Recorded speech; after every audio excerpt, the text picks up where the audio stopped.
Donc là, avec l'Agence locale de l'énergie et du climat de Saint-Quentin-en-Yvelines, nous, on est donc une association, on existe depuis 20 ans.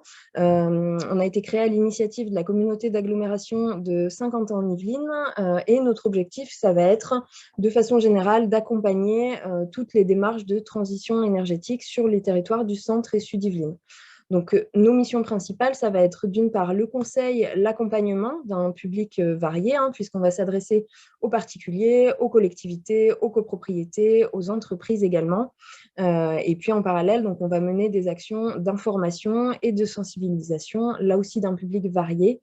Et donc ces actions, elles vont passer notamment par l'animation des défis zéro déchet, défis énergie, là, qui vient de se lancer par exemple, donc pour réduire ses factures énergétiques, etc. Du côté conseil et accompagnement, on va porter l'espace FAIR, donc FAIR qui est un dispositif national, gouvernemental, qui propose à chaque particulier, où qu'il soit sur le territoire français, d'avoir accès à un conseil neutre, gratuit et indépendant sur toutes les questions de la rénovation énergétique d'un logement, donc à la fois sur les aspects techniques, méthodologiques, comme financiers, donc par rapport à tout ce qui est aide financière, éligibilité aux aides financières, aux dispositifs financiers existants. Je profite de cette diapo pour vous informer qu'à partir du 1er janvier 2022, l'espace FAIR change de nom. La mission reste la même, mais on va s'appeler l'espace France Rénov'. Voilà, donc c'est simplement un changement de nom, mais le conseil sera toujours gratuit, indépendant et neutre sur les sujets de la rénovation énergétique. Et ben Hervé, si tu veux bien, je vais te laisser parler un petit peu plus précisément du CAUE. Oui, alors le CAUE est une association également issue de la loi 77 sur l'architecture, avec les différentes lois qui ont conforté son statut, que ce soit la loi SRU, ALUR ou Élan. Et on est également neutre au sens où on est financé par un reversement de la taxe départementale, donc à savoir tout particulier ou professionnel ou société, entreprise qui construit des mètres carrés dans les Yvelines. Une partie de cette taxe est reversée pour le fonctionnement de l'équipe du CAUE. Donc on a nos bureaux qui sont basés à Montigny-le-Bretonneux, et on a différents champs d'intervention, que ce soit l'architecture, l'urbanisme, le paysage, l'environnement, avec des compétences qui sont celles du conseil, au particulier. Par exemple, tous les mercredis, c'est une journée privilégiée, on reçoit les particuliers en conseil. Donc, pour se faire, c'est gratuit. Il suffit de prendre rendez-vous, aller sur notre site ou nous appeler pour prendre rendez-vous pour un conseil spécifique. Ça peut être un projet de construction, de rénovation, d'extension, de surélévation, enfin, différents cas de figure qui se présentent pour les particuliers. Et puis, on fait également des conseils, bien sûr, aux communes, aux collectivités, avec des présences au jury ou dans le cadre de plans locaux d'urbanisme ou autres conseils par rapport à des aménagements spécifiques. Et puis, on fait aussi des formations avec différents sujets. On est en réflexion sur nos formations pour l'année prochaine. Et voilà ce que je peux dire en manière générale. Merci. Et ben, du coup, je vous propose de rentrer dans le vif du sujet. Alors, simplement pour rappeler quelques petites règles du jeu, vous aurez accès au support à la suite de ce webinaire, donc vous retrouverez toutes les informations. Vous pouvez poser vos questions, donc vous avez un onglet Q&R, questions-réponses qui doit apparaître sur votre écran. Vous pouvez y inscrire vos questions, on les lira au fur et à mesure et puis on essaiera d'y répondre au fur et à mesure. Dans tous les cas, à la fin du webinaire, on gardera un temps d'échange pour pouvoir compléter si vous avez des questions supplémentaires. Voilà, mais n'hésitez pas à poser vos questions au cours de la présentation. Je vais dans un premier temps refaire une brève introduction sur le principe de la rénovation énergétique, les logiques de rénovation énergétique, puisque quel que soit le logement finalement, quelles que soient les propriétés de la construction, etc., on va en général avoir la même logique de rénovation, c'est-à-dire qu'on va au maximum chercher à intervenir dans un premier temps sur l'isolation des logements, de façon à réduire les besoins énergétiques énergétique de notre logement et faire diminuer ses consommations, évidemment. Donc, cette isolation, on le reverra plus en détail par la suite avec Hervé, mais elle va concerner de façon générale toutes les parois du logement, donc que ce soit les murs, la toiture, les planchers, mais également ce qu'on va appeler les parois vitrées, donc les fenêtres. Voilà, donc dans un premier temps, intervenir sur le niveau d'isolation des logements. Dans un second temps, mais qui n'est pas si second que ça, puisque finalement, ça va se faire un peu en même temps, la question va se poser du système de ventilation. C'est indispensable de se poser la question de l'existence ou la rénovation du système de ventilation dès lors que l'on va intervenir sur l'isolation. Isoler un logement, c'est renforcer son étanchéité à l'air. Pour qu'un logement reste sain, reste confortable, il faut que l'air puisse continuer de circuler et de se renouveler dans le logement. Ça va se faire grâce à un système de ventilation performant qui va assurer un confort sanitaire, thermique également, et qui va éviter de faire apparaître de nouveaux problèmes, finalement, des problèmes d'humidité, de condensation qui pourraient apparaître suite à des travaux d'isolation.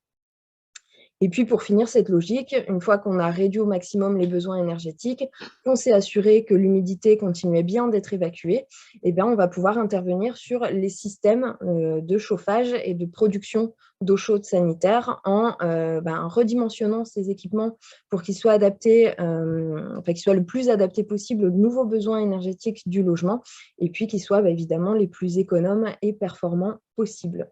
Voilà, donc c'était simplement pour vous repositionner vraiment les 3 grandes étapes des projets d'amélioration énergétique.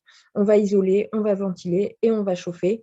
La suite, si on va encore aller plus loin, ça va être d'envisager tout ce qui va être énergie renouvelable de façon à produire soi-même l'énergie qu'on va consommer par la suite.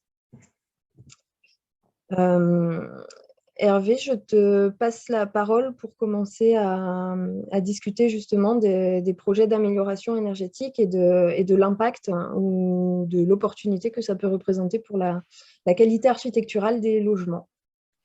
Oui, merci Morgane. Donc, ce soir, on va essentiellement se concentrer sur les aspects liés à l'architecture notamment. On ne va pas trop aborder les éléments de chauffage en termes de production énergétique liée au système de chauffage. Je laisserai Lalek répondre à ces questions s'il y a des questions et en tout cas dans le cadre de rendez-vous particuliers, puisque ça s'y prête. Donc, simplement pour rappeler les éléments de réglementation, on a une réglementation thermique qui a fortement évolué, notamment suite au premier choc pétrolier, où la première réglementation qui a commencé à se structurer date de 1974. Donc aujourd'hui, ça correspondrait à une étiquette F, selon l'étiquetage énergétique, et elle a évolué ainsi. La plus courante et la plus connue pour les constructions qui ont une quinzaine d'années, c'est la réglementation thermique 2005. Et pour les constructions qui avaient des permis de construire encore déposés, j'allais dire, l'année dernière, ils étaient encore issus de la réglementation technique 2012. Ça, c'est un petit peu spécifique, puisqu'il faut savoir que la réglementation, un constructeur, quel qu'il soit, doit respecter la réglementation thermique de l'année de dépôt du permis de construire. Donc ça, c'est important de l'avoir en tête, puisque ensuite, la construction peut durer 1 an et demi, 2 ans, et c'est vraiment l'année du dépôt du permis de construire qui date en fait la réglementation thermique. Et on voit sur le côté à droite de cette illustration les sauts en fait énergétiques de performance, puisque en 23 ans, on a une performance qui a été 2 fois améliorée, et dans les dernières années, dans les 7 dernières années, on a une performance qui a été améliorée par 3.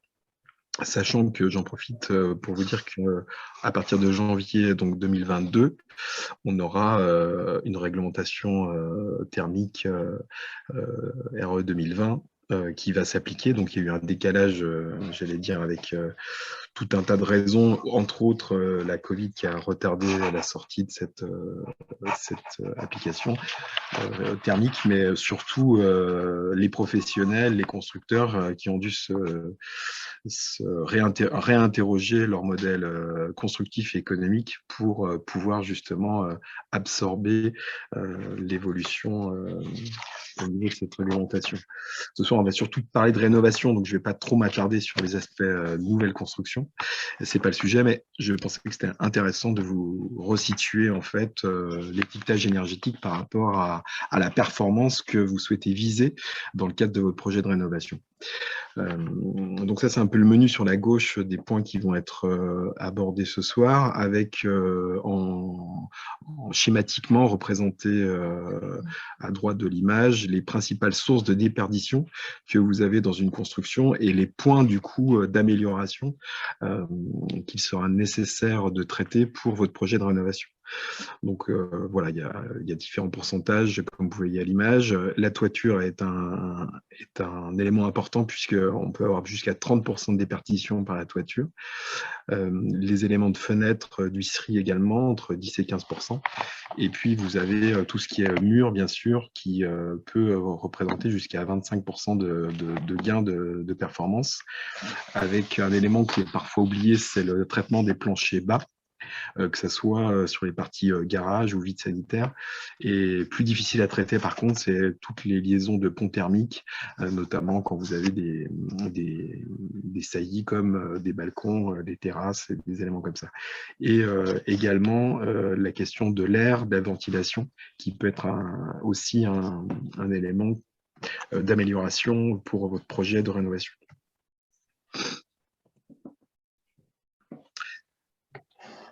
Alors, ce soir, on va principalement traiter des constructions de type maison ou pavillon, puisqu'on avait fait avec l'ALEC il y a quelques temps un séminaire spécifique pour les copropriétés. On pourra sur 2022, s'il y a des sujets spécifiques, revenir sur le collectif, je dirais. Mais il faut savoir que le principal stock, le parc déjà construit de tissus pavillonnaires est très important et il est issu justement de ces années 70-80 avec des performances de chauffage qui posent des questions puisqu'on est sur des systèmes de chauffage, notamment au fioul, assez énergivores et aussi polluants. Et puis, on est sur une réglementation thermique qui aujourd'hui arrive je vais dire, au bout du rouleau avec un principe d'obsolescence. Donc, on a la possibilité, en plus, l'État incite aujourd'hui dans ses dispositifs d'aide à cette amélioration thermique. Bien que on ait des améliorations qui peuvent être faites de manière partielle. Donc, c'est l'intérêt ce soir de les balayer, de les lister ensemble. Slide suivant. Là, on vous montre un exemple, par exemple, qui peut aussi concerner l'esthétique. Quand on est sur un système de maison groupée en bande, là, on est sur un tissu pavillonnaire à Maurepas, par exemple, où un de nos conseillers du CAUE, Didier Renard, avait proposé une coloration qui puisse à la fois redonner un petit peu de peps et de différenciation aussi de coloris entre les maisons, avec une isolation par l'extérieur, mais j'y reviendrai dans les slides suivantes, sans oublier la possibilité d'avoir des protections solaires qui, à l'occasion de ces projets de rénovation, peuvent être justement traités dans un projet d'ensemble pour ne pas avoir uniquement la peau, l'enduit rénové.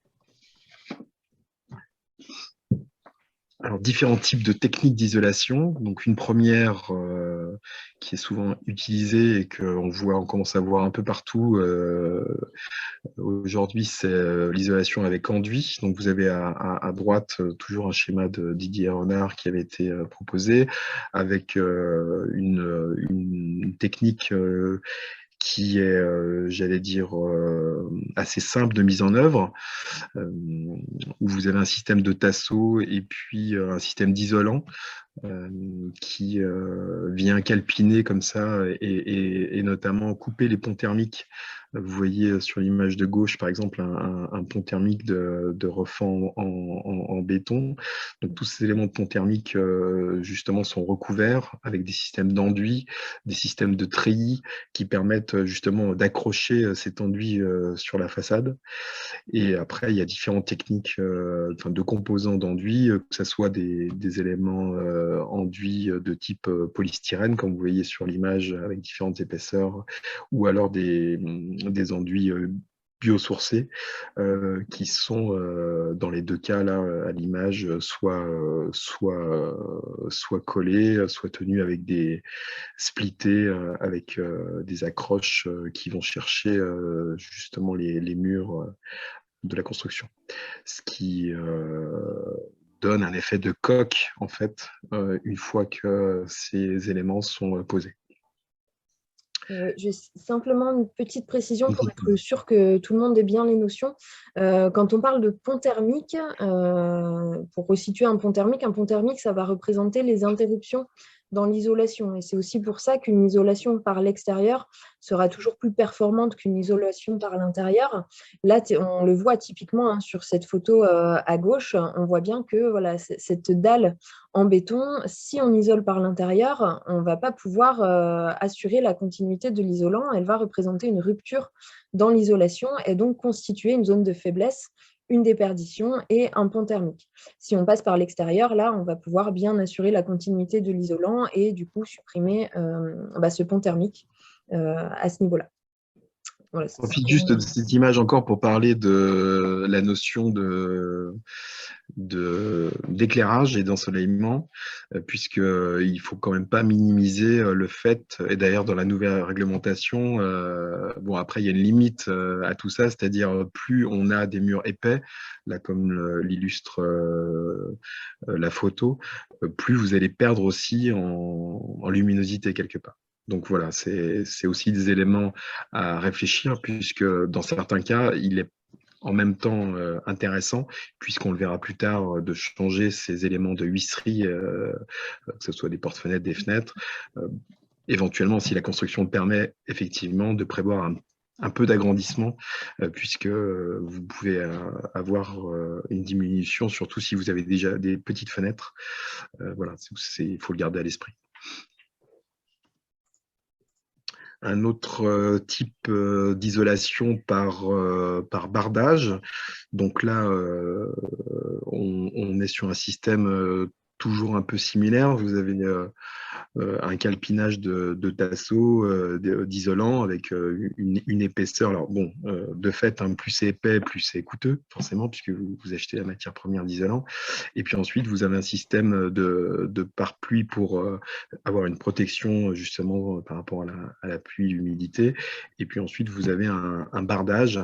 Alors, différents types de bardages, que ce soit des bardeaux traditionnels ou alors de type Klein, des systèmes de lames verticales, horizontales, des systèmes ajourés de bardage. Donc après, bon, ça dépend aussi l'esthétique que vous voulez donner à la construction. Selon où vous êtes situé dans telle et telle commune, il y a dans vos déclarations de travaux une image à donner sur avant-après travaux, et on vous conseille plutôt d'observer ce qui se pratique dans la commune, puisque il y a ce qu'on appelle le non-dit de l'insertion de votre rénovation. Voilà, chaque équipe municipale change, il y a aussi des modes. Donc voilà, il vaut mieux vérifier avant de se lancer dans, en tout cas, l'achat de vos matériaux, même si vous tombez sur une bonne promotion. Il vaut mieux vérifier que vous allez avoir l'autorisation d'appliquer tel type de bardage. Voilà. Donc il vaut mieux procéder avec anticipation et pas précipitation, surtout quand il s'agit d'acheter des matériaux.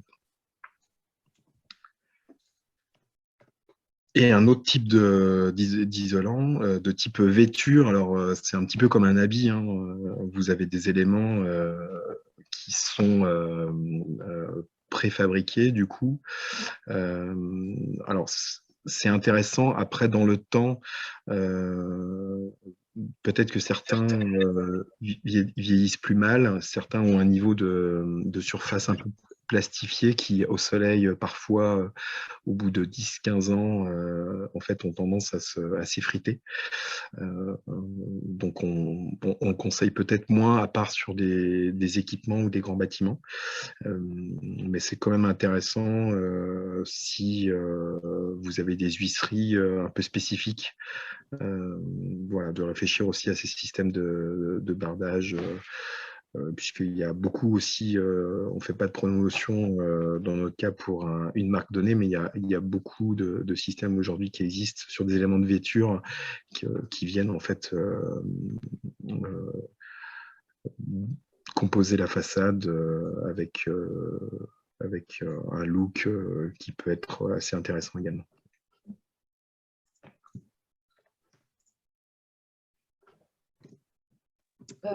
Je vais peut-être te laisser parler du bâti ancien.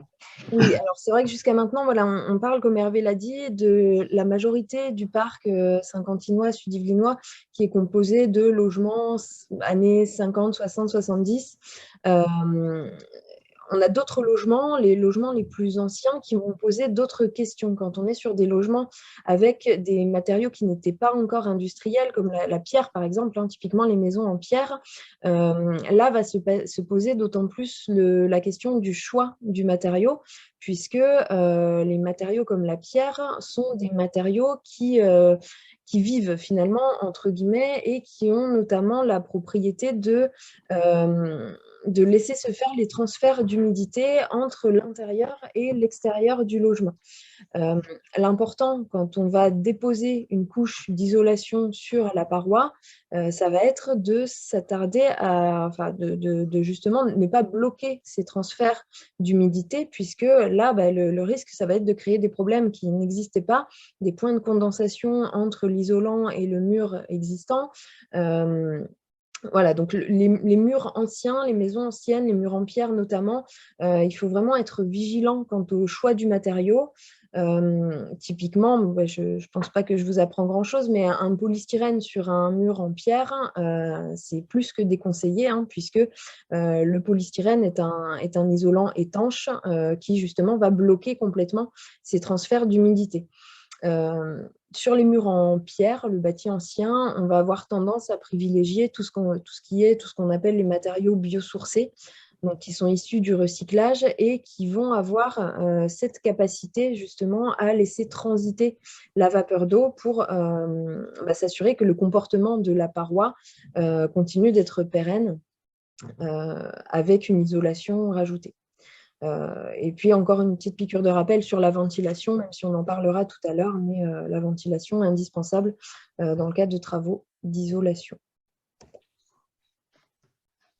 Ça reprend un peu les mêmes principes que vient d'évoquer Morgane avec un autre type de schéma. Donc, vous avez à gauche une solution conventionnelle avec des matériaux étanches qui concentrent l'humidité dans les murs, les différentes pièces de bois. Et puis, à droite, une solution écologique de résorption de ces éléments d'humidité avec des isolants perméables, donc à la vapeur d'eau, et permettant aux murs de sécher, alors que ce soit sur les éléments justement de plancher ou de mur. Ce qui est très important, comme ça a été dit, c'est de, même si on a l'impression en fait qu'en protégeant le mur en pierre en première intention des éléments extérieurs, du vent, de la pluie, c'est mieux, mais en fait pas du tout. Il faut vraiment que l'épaisseur du mur puisse justement respirer et s'assécher naturellement. C'est ce qui est le plus important dans la rénovation et surtout dans les principes d'isolation dans le bâti ancien qui se feront principalement, vous l'avez compris, par l'intérieur.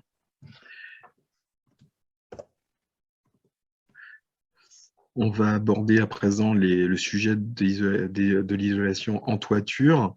Donc, je vous ai choisi quelques photos, mais pour illustrer le fait que ça peut être l'occasion, alors si ça va dans le sens de vos projets, à savoir gagner de la surface habitable, puisqu'on a toute une série de maisons, sans citer de marque, qui fonctionnent aussi avec des combles perdus, des volumes qui, à cause des réglementations, de plans locaux d'urbanisme ou d'insertion, etc., font qu'on a des toitures avec des pentes quand même assez importantes, qui permettent du volume habitable. Donc la deuxième photo vous montre en fait une illustration où vous avez justement ce système de charpente mécanique en général, c'est-à-dire clouté et assemblé mécaniquement, qui sont revus pour avoir un maximum de gain de place et de surface et de hauteur habitable, avec à cette occasion en général des arrivées de fenêtres de toit qui viennent en fait au moment du projet de rénovation. Et on vous a mis en illustration aussi ce qu'on appelle des panneaux de bois, de laine de bois, qui sont des éléments intéressants dans ces projets de rénovation. Après, il y a différentes techniques, mais ce qu'il faut surtout retenir, c'est que vous avez deux principes. C'est soit vous isolez directement le toit à travers les solives, ou soit, si vous n'en avez pas besoin, vous pouvez isoler la surface de plancher en général qui est inaccessible, ou alors juste pour des raisons de technique, d'accès à votre ventilation ou autre, avec des systèmes de croisement. On voit sur le schéma en bas à gauche des différents éléments pour que justement on ait bien une bonne recouverture des différents éléments avec une certaine épaisseur, et de fait plus vous avez de l'épaisseur et plus vous êtes isolé en termes de performance, avec des parements de finition selon si vous avez à utiliser, donc à marcher sur l'élément de plancher rénové. Je t'interromps rapidement. On a une question donc, juste sur le sujet d'avant par rapport à l'isolation extérieure pour les maisons anciennes en pierre, par rapport aux solutions existantes pour les maisons en pierre. Alors, si je peux répondre rapidement.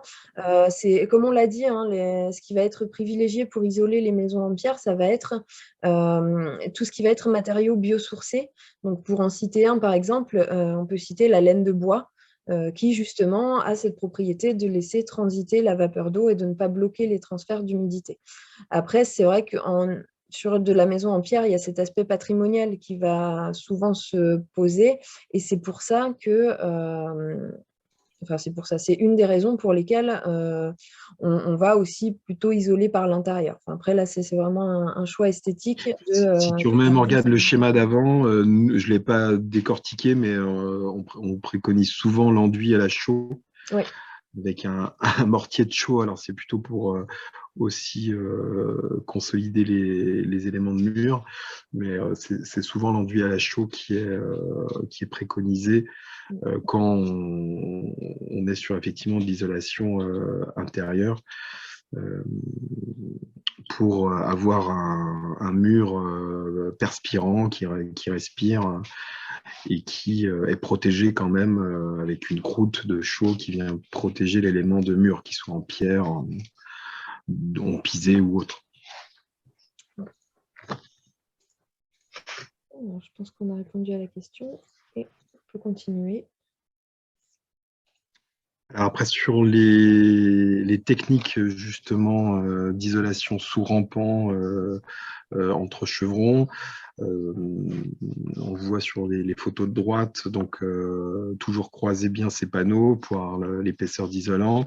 On a le film par vapeur qui peut être directement fixé justement sur ces éléments, et c'est intéressant de venir avec vos panneaux de bois, les recourber, notamment au niveau des différents ouvrants, fenêtres de toit, pour éviter les ponts thermiques et pour avoir un maximum d'efficacité, y compris sur ces points de fragilité, puisqu'on crée des éclairages, mais c'est autant de points de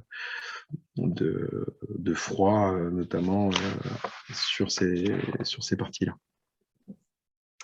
Alors, on a d'autres questions qui arrivent. Peut-être qu'on peut terminer sur les parties d'isolation des toitures et puis ensuite se prévoir un petit temps pour répondre aux questions sur tout ce qui va être isolation des parois, si ça vous convient. Donc là, vous avez des exemples sur des terrasses. Donc, il y a les systèmes de terrasses plates, classiques, avec les différents éléments qui sont décomposés à l'image. Donc, que ce soit les différentes strates, hein. Donc vous avez en un l'élément porteur, l'écran par vapeur, l'isolant thermique, donc ces différentes couches, hein, qui composent la toiture. C'est vraiment un sandwich d'éléments avec le revêtement d'étanchéité, l'écran d'indépendance, protection du revêtement, et puis différents accessoires qui viennent assurer le recouvrement final. C'est vrai que ça demande une certaine technicité, et en général, on vous recommande de solliciter des professionnels, des artisans pour ces éléments de toit terrasse. Et ensuite, ça peut être recouvert d'un certain nombre d'éléments, alors soit de gravillon, ou tout ça dépend. Il y a des systèmes de drainage. Vous avez un autre principe qui est celui de la toiture végétalisée, avec pareil différents éléments de préparation de cette toiture et différentes techniques. Vous l'avez à droite de plantation, selon si vous voulez un type de végétation simple ou extensive. Quand on dit extensif, c'est qu'on a des éléments de végétaux qui peuvent un peu pousser, en exagérant, jusqu'à des petits arbres, arbustes, mais qui sont autant de points racinaires de fragilité par rapport à votre toiture terrasse, ce qui demande du coup de fait une hauteur de terre beaucoup plus importante. Plus en fait vous avez moins vous aurez d'entretien par définition, puisque les racines pourront avoir prise sur votre toiture. Par contre, c'est forcément que sur des constructions qui peuvent supporter cette terre en termes de poids, puisque la terre plus l'eau de pluie additionnée font que c'est une masse importante au-dessus de vos têtes. Donc forcément, il faut vérifier aussi un certain nombre d'éléments avec plutôt un bureau d'études structure qui va vous confirmer que déjà votre construction, qui a déjà une toit terrasse, on suppose, va pouvoir supporter des éléments comme 50 ou 90 cm de terre.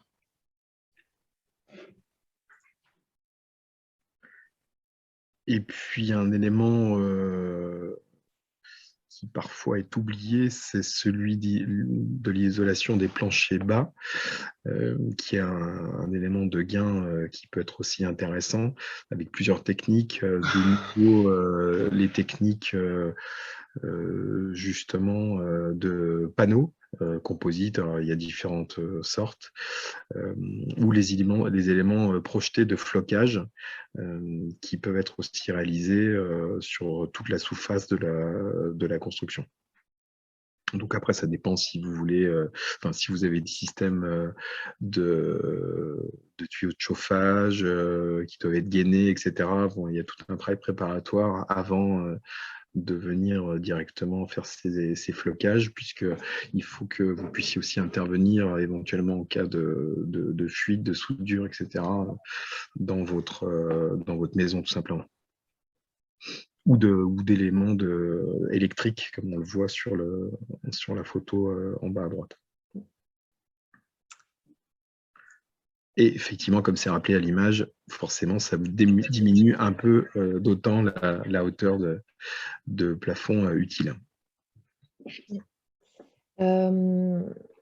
Peut-être qu'on peut répondre aux quelques questions qui sont arrivées sur l'isolation des murs, notamment. Alors, on a une première question sur les retours. Alors, j'imagine, c'est à savoir, est-ce qu'on a des retours sur les super isolants en isolation par l'intérieur du bâti ancien de type enduit aérogel ou silice amorphe? Non, moi, j'ai pas de retour sur les éléments techniques récents. Euh, alors, une de nos particularités, c'est vrai que c'est le conseil. Par contre, on n'est pas les plus armés pour conseiller sur les aspects techniques aux matériaux les plus récents. Donc là, ce que je vous propose, c'est que sur des éléments un peu de technicité, ces questions nous soient posées soit via l'ALEX, soit via le CAUE pour que nous, on fasse une recherche et qu'on vous y réponde tout simplement dans un deuxième temps avec, en se référant à des professionnels sur ces matériaux-là ou à des guides techniques qu'on pourra consulter. Par contre, je ne suis pas l'alpha et l'oméga de la Bible sur toutes les questions techniques. Euh, Et voilà, je préfère le dire, il y a un temps de recherche pour pour chercher des choses qui compléter, c'est sont. vrai que… Je vois qu'en question, j'ai des spécialistes très Oui, a pointus priori, on a sur les quelques épaisseurs, spécialistes. etc. Oui, et pour compléter, effectivement, nous, donc l'ALEC, on va pouvoir apporter un avis sur les matériaux isolants.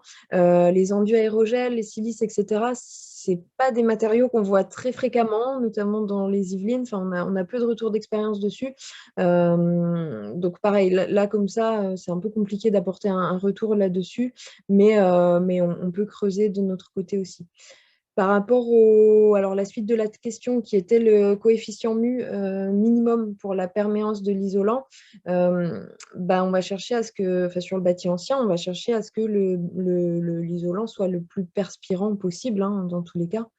Donc après, pareil, là, j'aurais pas de coefficient minimum en tête à donner, mais plus l'isolant sera perspirant, mieux ce sera pour le mur. On a une autre question sur le type de finition extérieure pour une ITE à base de bois sur un mur ancien en pierre. Mhm. Alors, Le type de finition, un ITE, là on parle de finition esthétique ou j'imagine, ouais. Alors, d'après moi, la réponse était que voilà, c'est les finitions qui ont été présentées tout à l'heure en début de partie sur. Alors oui, on parle de finition extérieure, le revêtement. Euh, mais les solutions qui ont été présentées, type enduit, bardage, etc. bah, après c'est soit le caractère de ancien enduit à la chaux par exemple. Euh, En fait, oui, effectivement, si c'est un mur en pierre, l'enduit à la chaux va donner un aspect uniforme où on verra plus la pierre d'origine, c'est ça la question. Euh, donc après, la chaux peut également être teintée hein, dans dans son application. Euh, donc effectivement, ça peut changer quand même l'esthétique sur unité bois, donc on ne voit plus la pierre. Oui, effectivement, sur unité bois, on verra plus la pierre. Donc c'est aussi ce que je disais tout à l'heure, notamment si vous êtes sur des sites anciens, classés ou proches de périmètres patrimoniaux. C'est des éléments à anticiper, à présenter, puisque des fois le bois ne passe pas forcément, n'est pas forcément accepté partout.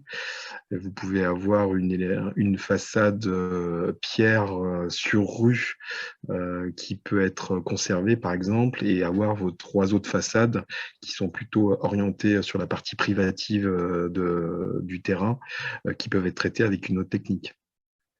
Ça, c'est une astuce, mais qu'il ne faut pas hésiter à utiliser, puisque du coup, vous avez un aspect, un cachet historique qui est conservé côté rue, par exemple, ou depuis une église ou un élément patrimonial classé, et puis vous pouvez traiter vos autres façades avec une autre technicité.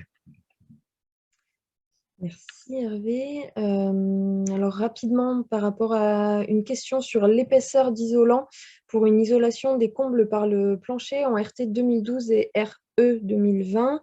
Alors, je peux répondre rapidement. C'est pas forcément l'épaisseur qui va être prise en compte. On va plutôt parler de résistance thermique des matériaux isolants et de valeur de résistance thermique à respecter.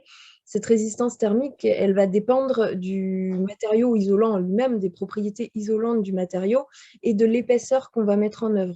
Donc finalement, l'épaisseur va varier en fonction du choix du matériau isolant et de la valeur de résistance thermique qu'on va chercher à atteindre. Et en gros, pour le dire autrement, vous pouvez avoir des composants très denses et très compacts qui vont avoir des épaisseurs entre 5 et 10 cm au maximum, et puis d'autres composants peut-être plus biosourcés avec des épaisseurs qui peuvent atteindre jusqu'à 15-20 cm. Donc après, ça dépend aussi du type de place. Et par exemple, si on prend une isolation de plancher avec une hauteur accessible sous comble, c'est sûr que si vous enlevez 10 à 15 cm de hauteur habitable, vous allez tout de suite perdre beaucoup de mètres carrés en surface. Et pas forcément avoir. Donc là, c'est une équation qu'il faut justement bien réfléchir entre le type de performance, y compris acoustique. On ne parle pas trop ce soir, mais il y a aussi des éléments acoustiques à intégrer. Et puis votre surface habitable résultante, quoi. Merci pour ce compliment. Quid de l'isolation des murs en béton? Si tu veux répondre, sinon je réponds. L'isolation des murs en béton. Alors, quand c'est du... Bon, il y a béton et béton. Quand c'est du béton banché, on peut très bien avoir et on le voit dans pas mal d'équipements ou de bâtiments publics ou même de maisons très reconnues en termes d'architecture. On peut très bien avoir du béton brut en extérieur et puis avoir des éléments d'isolation intérieure. On n'est pas forcément obligé de recouvrir le béton, puisque justement on va garder cette capacité du béton à s'assécher, à respirer, etc. Après, sur le béton, l'intérêt, c'est qu'on peut, en extérieur, à peu près fixer, accrocher ce qu'on veut. Donc, c'est surtout ça qui est assez souple en termes de projet d'isolation. Oui, il y a moins de matériaux. Il n'y a quasiment pas de contraintes sur le béton. Après, justement, c'est là où on va se poser d'autres questions. C'est vrai que le choix du matériau, c'est une question. Il y a aussi, ce choix, il va se faire aussi en fonction de, par exemple, son bilan environnemental, selon la sensibilité environnementale qu'on peut avoir, sa résistance au feu, l'épaisseur qui va être nécessaire pour atteindre les valeurs de performance qu'on cherche à atteindre, le coût du matériau également. Tous n'ont pas le même coût, évidemment. Voilà, il y a différentes caractéristiques qui vont pouvoir être prises en compte pour choisir un matériau plutôt qu'un autre. Mais sur le béton, de façon générale, il n'y a pas forcément de matériau qui va être déconseillé, comme ça peut être le cas sur du bâti plus traditionnel. Peut-on doubler l'isolation de combles perdus, rampants et sols avec par vapeur déroulé au sol sous l'isolant vrac ou panneau? Alors, peut-on doubler l'isolation de combles perdus, rampants et sols? Oui, c'est-à-dire en plus du fait que vous avez... alors, c'est moins intéressant. Je pense qu'il vaut mieux, dérouler au sol. Je pense qu'il vaut, si je crois comprendre la question, il vaut mieux, je pense. Alors, il faut déjà vérifier que l'isolant, parce que le problème des isolants de type laine de verre des années 70, etc., c'est qu'avec le temps, leur composition en fait s'effrite, s'étiole et se décompose en fait, se désagrège, et du coup, ils perdent sa performance.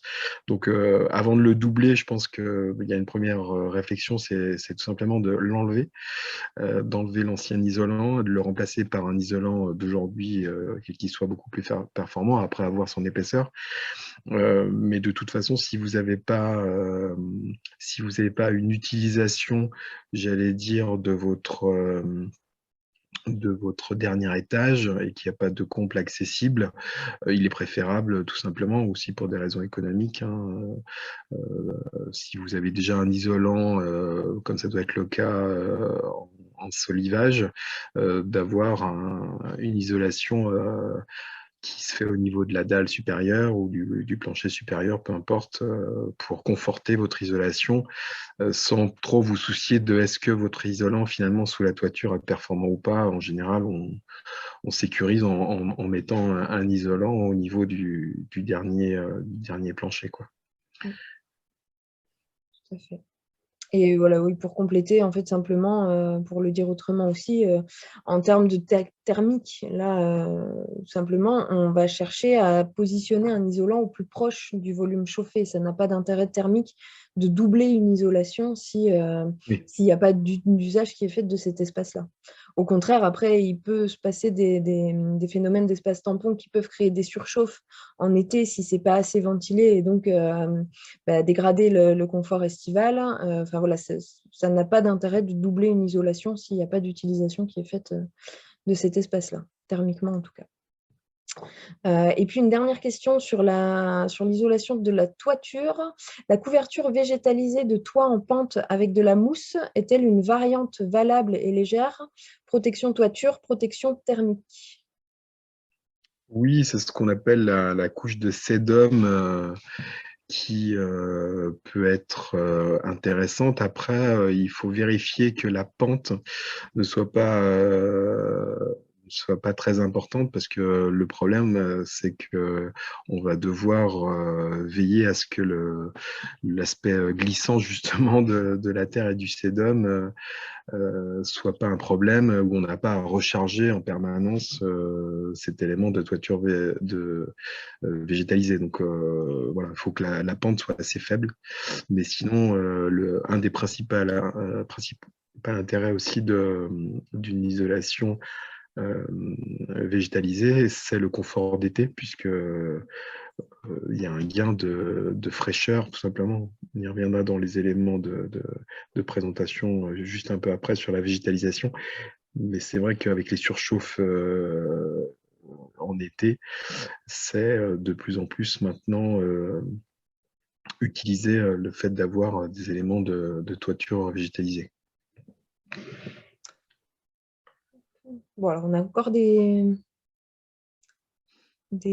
questions qui arrivent. Les isolants multicouches type Actis sont-ils adaptés en isolation par l'intérieur sur du bâti ancien? Si oui, lame d'air ou non? Alors oui, du coup, de toute façon, dans le bâti ancien, quoi qu'il en soit, il faut toujours garder une lame d'air. Avec une lame d'air qui va au niveau de vos plaintes avoir justement une possibilité d'aération et de ventilation. C'est un petit peu comme si vous imaginiez votre parement intérieur avec un circuit de ventilation par en bas et par en haut. Donc, et détaché avec un système de tasseau du mur ancien pour que vous soyez en permanence ventilé. Sinon, vous avez des effets d'humidité, de condensation ou de champignons ou j'en passe qui peuvent poser des problèmes aussi de santé, d'allergie, etc. Merci Hervé. Bon, je pense qu'on va passer à la suite. S'il y a d'autres questions, on verra par la suite, mais on va essayer d'avancer un peu. Le temps commence à filer. Et ben Hervé, je te laisse continuer. Donc là, je voulais juste faire un petit focus sur les éléments de vitrage performants pour vous redire que même dans le cadre d'un projet de rénovation ou de construction, quand on est sur un système passif, donc sur des niveaux de performance en dessous de 15 kWh par mètre carré par an, une des principales source de déperdition restent les menuiseries extérieures, les huisseries. Donc ça, c'est quand même une attention particulière qu'il faut avoir donc sur la qualité des vitrages, que ce soit double, voire triple vitrage pour les plus performants. Et puis, l'élément de taille aussi des fenêtres, tout simplement, avec différentes qualités de châssis. Si tu veux passer à la slide d'après. Après, nous, on n'est pas forcément intéressé par tout ce qui est d'origine plastique comme le PVC, mais en tout cas, bon, ces éléments qui sont encore aujourd'hui utilisés dans la réglementation thermique à venir de 2020, applicable en 2022, vous allez avoir quasiment plus de PVC dans les constructions pour une bonne et simple raison, c'est que on va vers ce qu'on appelle des constructions bas carbone, et le PVC est très mauvais en matière de stockage de carbone. Donc, vont de nouveau apparaître dans les constructions plutôt des éléments en bois, bois massif, ou soit bois et aluminium sur des éléments mixtes, et également de l'aluminium qui va être aussi utilisé dans ces vitrages performants. Donc, je pense que dans la décennie qui vient, on va être dans d'autres types de matériaux. Bon, par contre, après, si vous n'êtes pas trop regardant, je pense qu'il va y avoir bientôt des grosses soldes sur le PVC, parce que je pense qu'il y a encore beaucoup de stock. Donc, ça peut être quand même intéressant, économiquement parlant, si vous avez un projet de rénovation. Voilà, c'est pas forcément ce qu'on défend, mais économiquement, je pense qu'il va y avoir du stock de PVC à vendre dans les années à venir, puisqu'il y a quand même eu une production qui peut être utilisée dans la construction neuve de fait. Globalement, le PVC, c'est beaucoup l'argument économique qui joue dans le choix d'une menuiserie PVC. Tout à fait. Juste là-dessus, parce que moi je connais moins les dispositifs d'aide, s'il y a un particulier qui se fait aider en matière de rénovation, s'il est moins vertueux, pour le dire comme ça, sur son projet au niveau des matériaux utilisés, il est pénalisé au niveau d'une subvention, ou c'est la performance globale du projet qui est regardée? C'est la performance des travaux réalisés qui va être regardée. Le choix du matériau n'a aucun impact sur les dispositifs financiers. Typiquement, pour les aides concernant les isolations de parois opaques, on va regarder cette fameuse résistance thermique. Pour les fenêtres, c'est les critères UW, SW, donc le facteur solaire, etc., qui vont être regardés. Mais le choix du matériau n'aura aucun impact sur les aides financières. D'accord. Donc, ma remarque sur le PVC reste d'actualité, du coup. Ça, c'est pour vous parler des différents systèmes de ventilation. Donc, avec le premier schéma en haut à gauche, ce qu'on appelle la ventilation simple flux hygro-réglable.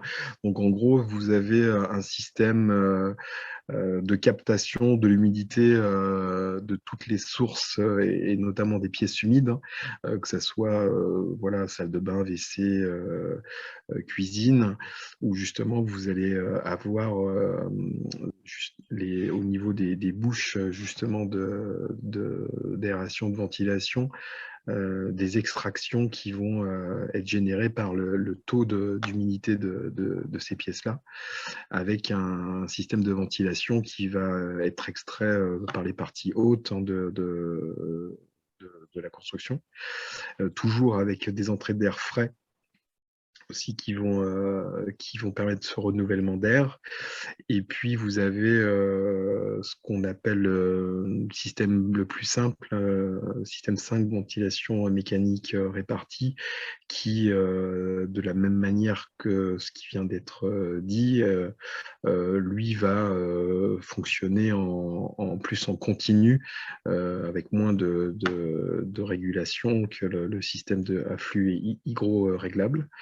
Le plus performant, c'est le système de ventilation à double flux, dans la mesure où vous avez un préchauffage de l'air entrant frais dans un mélangeur qui vient se frotter pour illustrer le fait que vous avez l'air froid qui justement est préchauffé dans l'échangeur de flux et du coup qui va rentrer qui va à la fois assurer le renouvellement d'air mais tout en ayant un apport d'air déjà préchauffé, donc qui va être moins froid, évidemment.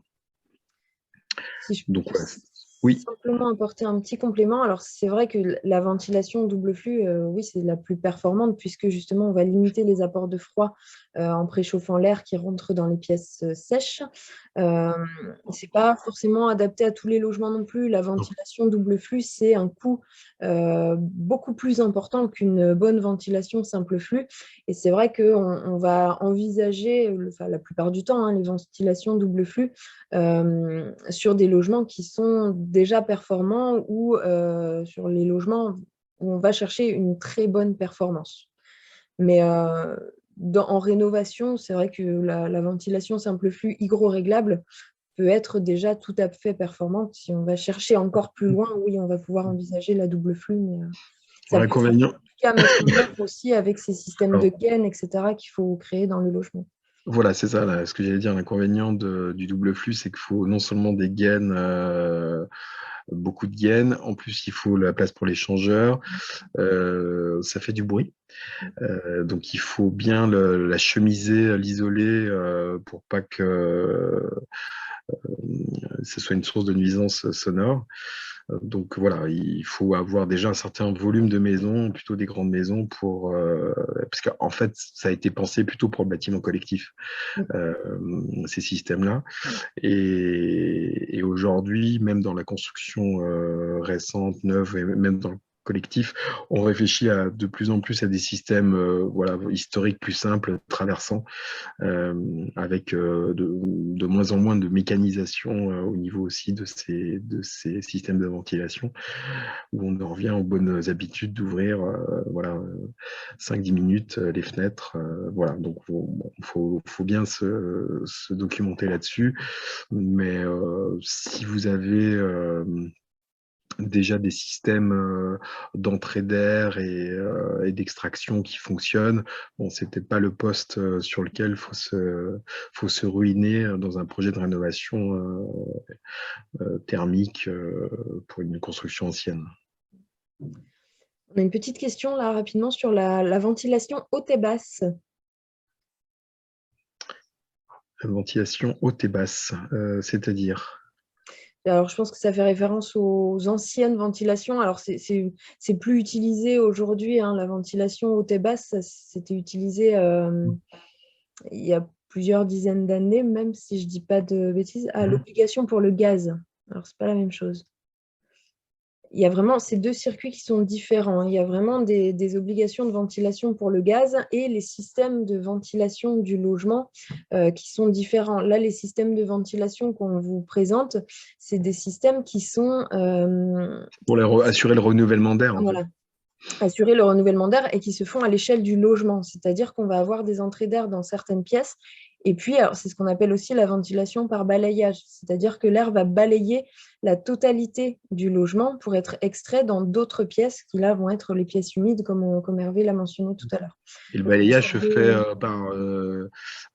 c'est pour ça qu'on a toujours ce jour sous les portes. Il ne faut pas croire que les menuisiers ne savent pas calculer les hauteurs de porte. Bon, des fois, il y a beaucoup de jours, mais en fait, on garde toujours au moins 1 centimètre de jour sous les portes. Et c'est ce passage sous les portes qui permet justement la fluidité de l'air dans la maison. J'espère qu'on a répondu à la question. Hop, on va continuer sur le confort d'été. Alors sur le confort d'été, simplement quelques illustrations pour ne pas oublier qu'on peut améliorer son confort d'été avec des systèmes simples de type occultation qui permettent en fait de casser, de couper l'incidence solaire avant qu'elle arrive au niveau du vitrage pour éviter les surchauffes, alors que ce soit avec des systèmes de brise-soleil ou de store. Donc, il y a différents systèmes qui existent. Donc ça, c'est vrai que si on a un projet de rénovation par l'extérieur, ça demande tout un tas de coffrets, d'équipements, etc. Donc c'est mieux de le penser en même temps, parce que parfois c'est un peu compliqué de le faire après coup.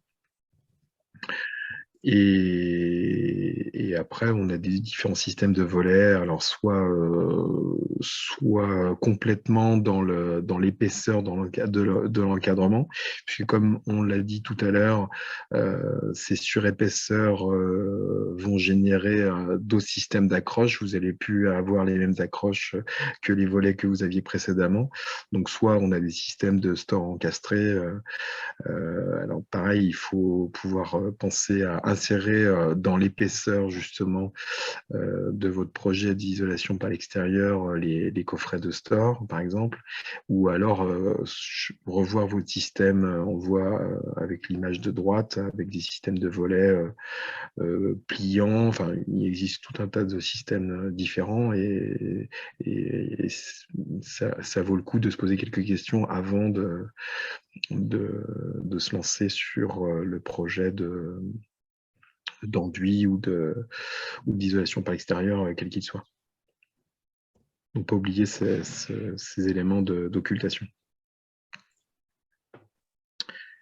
On l'a un peu dit tout à l'heure sur les toitures, c'est vrai que tout, notamment sur les pignons et les façades, ça peut être intéressant d'allier un petit peu l'utile à l'agréable, à savoir la végétation peut être très intéressante, notamment pour le confort d'été, avec une fraîcheur qui peut être conservée en été et une protection solaire un petit peu naturelle assurée par la végétation. Donc voilà, c'est un peu long à mettre en œuvre parce qu'il faut que le temps que la végétation pousse, mais ça peut être des choses intéressantes alors peut-être pas sur toute la maison, hein, mais sur des pignons ou des points particuliers. Donc peut-être avoir des systèmes d'accroche, de treilles, de câblage, de filins qui permettent justement à des lierres grimpants ou à des glycines ou que sais-je de pouvoir assurer ce confort d'été par de la végétation. Puisqu'on est sur le thème de la végétation, peut-être en profiter pour répondre à une question qui a été posée à laquelle on n'a pas répondu par rapport aux végétalisations de toiture plutôt. Quel entretien dans le temps et point de vigilance pour un toit-terrasse végétalisé? C'est des campagnes d'entretien, allez, 1 à 2 fois, mais 1 fois par an peut suffire, hein. C'est notamment en fait au niveau du printemps, de l'été, enfin dès qu'il y a la belle saison qui arrive, veiller à ce que le racinaire justement ne crée pas de points de fragilité au niveau de votre toit végétalisé. Donc, il faut régulièrement passer pour enlever les végétaux qui poussent trop et qui vont venir justement dégrader votre toiture végétalisée. Ça dépend de la hauteur de terre, comme je disais tout à l'heure. Si vous avez des principes de terre suffisamment épaisses, vous pouvez laisser un peu plus la nature s'exprimer, mais dans une certaine limite. Mais en général, une fois par an, ça suffit, quoi. Ça demande pas tellement d'entretien, quoi. On monte bien sur son toit pour déboucher ses chenaux, ses gouttières. Donc, Ça se fait. Là, un autre sujet aussi pour bénéficier des apports calorifiques du soleil, ça peut être intéressant d'associer un projet d'agrandissement, d'extension avec une réflexion sur des éléments de serre bioclimatique, puisque si vous avez un bon ensoleillement, principalement si possible au sud, tout le monde n'a pas forcément une grande façade au sud, mais si vous avez la chance d'avoir une façade exposée sud-ouest, ça peut être intéressant d'avoir un élément justement de véranda qui vient, qui peut être en autoconstruction. On le voit à droite de l'image, qui peut même générer un balcon, une terrasse au-dessus. Ça peut être assez intéressant comme principe, puisque en hiver, vous allez avoir un soleil bas qui va venir frapper vos éléments de vitrage et avoir un apport de lumière et de chaleur. Et puis ensuite, cette chaleur, justement, va pouvoir être transmise par un système d'inertie la nuit. Donc, c'est plutôt intéressant. Et à contrario, l'été, justement, vous allez avoir la possibilité de pouvoir ventiler avec la nuit, la serre qui fait un espace tampon, justement, et qui permet justement de garder d'amener du renouvellement d'air avec une certaine fraîcheur. Donc, c'est vrai que c'est un espace tampon, du coup, bioclimatique qui peut fonctionner en fonction de vos ouvertures au niveau de la maison et qui peut bien réguler ces façades, notamment qui ont une surchauffe l'été importante. Voilà, donc ça fait un sas bioclimatique qui peut être assez agréable à vivre. Et que certains, là on ne l'a pas mis à l'image, mais on le devine en haut à droite, peuvent utiliser un peu comme une serre pour planter justement tout un tas de choses. Et ça peut être assez intéressant comme dispositif.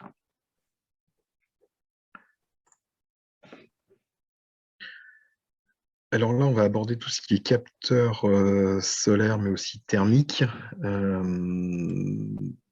Donc, on a différentes solutions. Il y a une plaquette qui doit être peut-être encore téléchargeable sur le site de l'ALEC, au CAE ou au CAE, je ne sais plus. On pourra donner le lien.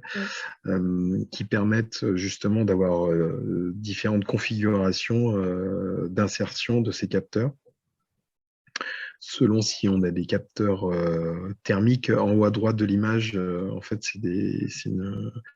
c'est un centre médical qui a mis en batterie sur tout le haut de sa toiture des capteurs thermiques qui lui assurent justement l'eau chaude sanitaire.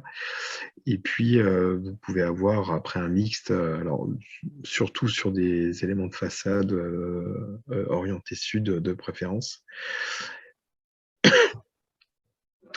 Donc après, c'est intéressant dans la mesure où bien sûr, ça apporte une certaine autonomie énergétique. Et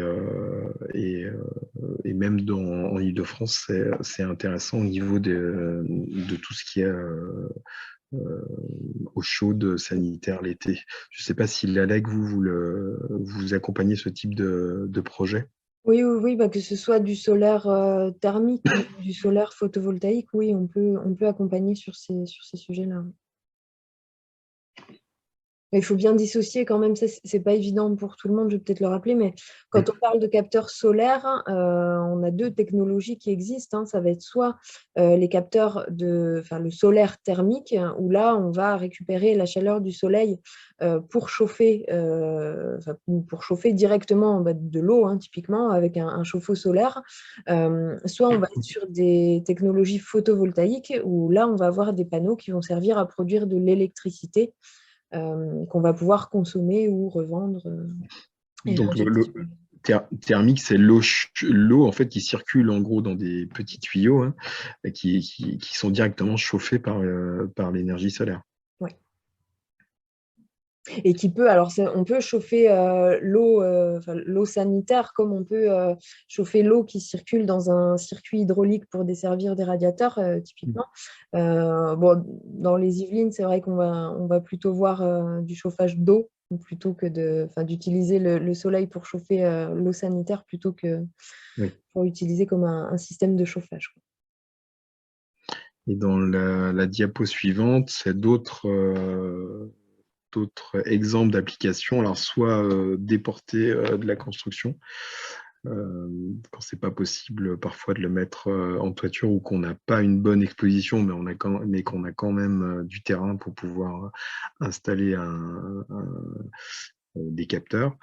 Et à droite, vous avez un projet, par exemple, alors je ne sais pas si c'est une construction neuve ou rénovation, mais ça peut vous donner des idées en termes de rénovation. C'est la bonne occasion quand vous implantez des Velux, par exemple, d'avoir là 3 capteurs thermiques qui viennent accompagner justement, et aussi pour des questions d'insertion et d'esthétique.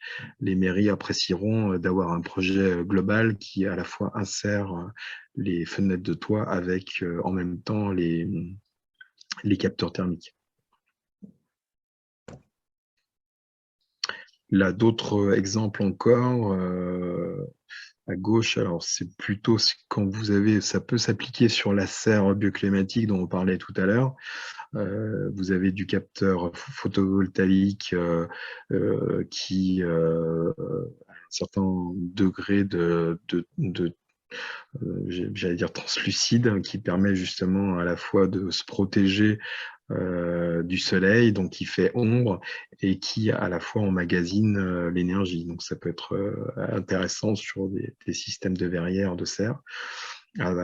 Au centre, vous avez, si vous avez un projet de rénovation de toiture, ça vaut le coup aussi, si vous êtes bien exposé encore une fois au sud, d'avoir peut-être une face pratiquement complète. Après, ça dépend aussi, il faut en avoir aussi l'utilité de production d'énergie, parce qu'après, il faut la stocker.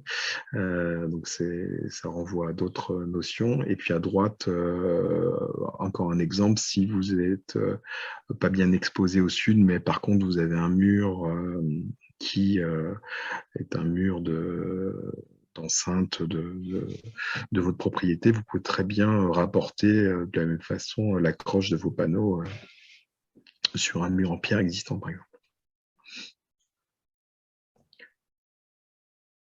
Et on va finir par différents projets d'insertion, à la fois de panneaux thermiques et panneaux photovoltaïques et d'éléments de serre intégrés dans des projets de construction.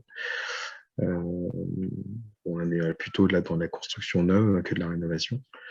Mais encore que, on peut imaginer qu'à droite, c'est une maison existante qui veut faire une extension sur la partie de gauche de l'image avec un espace de tampon de transition via une serre bioclimatique.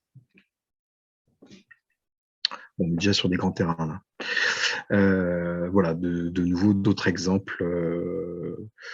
Il y a beaucoup aujourd'hui de systèmes qui sortent, j'allais dire, tous les mois. Donc c'est vrai que c'est une technicité sur laquelle il faut s'informer en permanence et qui s'insère de mieux en mieux dans les toitures existantes en termes de calpinage, de taille, d'insertion. Donc voilà, ça dépend aussi du contexte qui est celui de votre construction, tout simplement. Et on a fait tout. Ouais, ça fait 1 heure et quart qu'on est ensemble. Je pense on peut se prendre encore quelques minutes pour répondre à d'autres questions si vous en avez encore.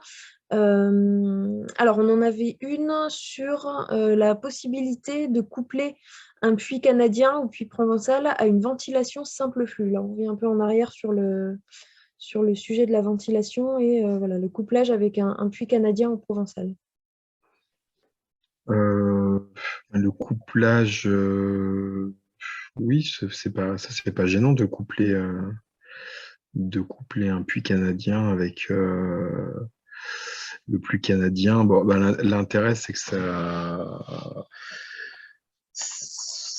c'est toujours pareil, c'est le préchauffage de l'air qui va être préchauffé dans la terre euh, pour faire en sorte qu'on ait un air qui soit déjà enfin, le moins frais possible, tout en le renouvelant. Donc non, c'est pas gênant ça. Merci. Et une autre question qui vient d'arriver. Y a-t-il des obligations vis-à-vis de la proximité du château de Versailles avec des obligations des bâtiments de France? Oui, forcément, il y a un périmètre qui doit faire au moins 500 mètres minimum, j'imagine, autour du château. Alors, ça va être surtout des éléments à la fois d'esthétique ou de surbrillance des toitures, etc. Euh, mais ça, le mieux, en fait, et ils apprécient beaucoup, ce que les gens savent peu, c'est que il faut soumettre votre dossier donc euh, à l'architecte des bâtiments de France, et à Versailles, il doit même en avoir plusieurs, sur le projet que vous avez, en spécifiant bien justement à quelle distance vous êtes du château. Si possible, vous situez votre construction depuis le château. Est-ce elle se voit vraiment qu'on est au niveau du château, etc. Donc, donner tous les éléments pour justifier justement de votre projet autour du château avec un maximum de détails. Plus vous allez présenter votre dossier par anticipation et plus vous aurez des conseils, puisque ce qu'on a tendance à oublier, c'est que l'architecte des bâtiments de France n'est pas là pour empêcher les projets, contrairement à ce qu'on pourrait penser parfois, mais il est là pour faire en sorte que ces projets soient acceptables du point de vue des monuments historiques et soient le mieux insérés possible. Donc, il va même parfois donner des pistes, des solutions pour que vos projets puissent se réaliser tout en étant respectueux du château, en l'occurrence.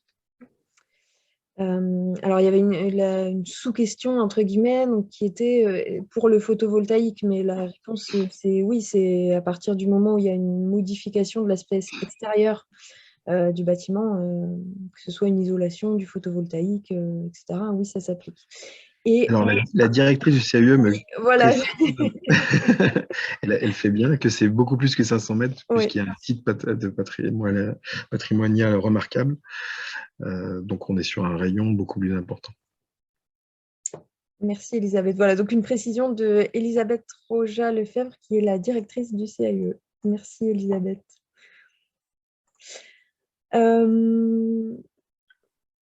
Alors, je ne vois pas d'autres questions. Donc après, comme on l'a dit tout à l'heure, s'il y a des projets particuliers, donc nous, on peut vous rencontrer tous les mercredis. C'est sur rendez-vous pour vous conseiller au mieux. Après, si c'est plus des éléments de technique ou de documentation, etc., n'hésitez pas, soit à la LEC, les coordonnées s'affichent à l'écran, soit au CAUE de nous envoyer vos questions et on fera des recherches, on se renseignera au mieux pour vous répondre dans les meilleurs délais. Et pour toutes les communes qui sont situées sur le territoire du parc naturel régional de la Haute-Vallée de Chevreuse, c'est aussi possible de les contacter pour avoir des conseils sur ces sujets-là. Le parc a notamment sorti quelques fiches sur l'intégration de panneaux solaires en fonction de la typologie des logements. Donc, ça peut être intéressant d'aller voir de ce côté-là aussi. Et puis, pour compléter un peu sur le trio des conseils, pour tout ce qui va être aspect juridique de ces projets-là, c'est plutôt l'ADIL qu'il va falloir contacter, donc l'Agence départementale d'information sur le logement des Yvelines. Voilà. Et dans tous les cas, voilà, moi je reprécise que l'espace Conseil Faire, donc la LEC, futur espace France Rénov à partir du 1er janvier, nous donc on tient des permanences tous les jours. Hein, c'est possible de prendre un rendez-vous avec un conseiller ou de nous contacter par mail, par téléphone, etc. Et le CAUE a également réalisé une plaquette sur l'intégration des panneaux solaires avec les ABF. Précision d'Elisabeth, encore une fois, merci Elisabeth. Donc, on essaiera de donner ces éléments en téléchargement. On va Oui, voir comment. bah, alors, comme je disais en début, de toute façon, le support de présentation sera envoyé à tous les participants. On pourra en profiter voilà, pour communiquer dans le même temps ces éléments-là et refaire un mail commun pour transmettre ça à tout le monde. Ok, très bien. Eh ben, écoutez, je pense qu'on va clôturer. Je vois plus de questions arriver. Merci beaucoup à tous d'avoir été présents, de vous être inscrits pour ce webinaire. Merci beaucoup Hervé et le CAUE pour Pas de quoi. participer à ce webinaire. Et puis, donc, on vous donne rendez-vous en 2022. Alors, il y aura certainement un peu moins de webinaires qu'en 2021, puisque la vie commence à reprendre un peu plus en présentiel. Mais voilà, vous serez informés des prochains événements et n'hésitez pas à contacter l'Espace Faire, le CAUE, si vous avez besoin d'approfondir tous ces sujets. Merci à tous encore une fois et Bonne bonne soirée à fin de tous. journée. Merci Hervé, à bientôt. À Au revoir. bientôt. Bonsoir.